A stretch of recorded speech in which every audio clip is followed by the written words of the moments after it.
Wikang pambansa, wikang panlahat. Luzon, Visayas, pati na sa Mindanao. Tuwing Agosto'y sabay-sabay humihiyaw.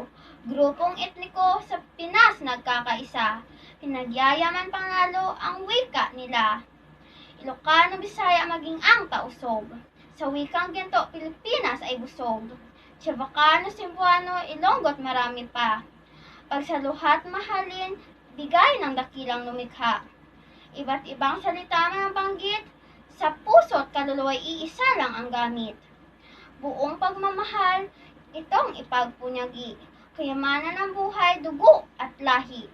Mayamang kultura, kanyang sinasalamin. Makulay na tradisyon, ipinamamahagi din. Wikang pambansa ay wikang panlahat. Gamitin ng tama't paglingkurang tapat. Sagisag ng kalayaan, sandigan ng katapatan. Wikang Pilipino nooy ating ipinaglaban. Naway ingatan at laging alagaan.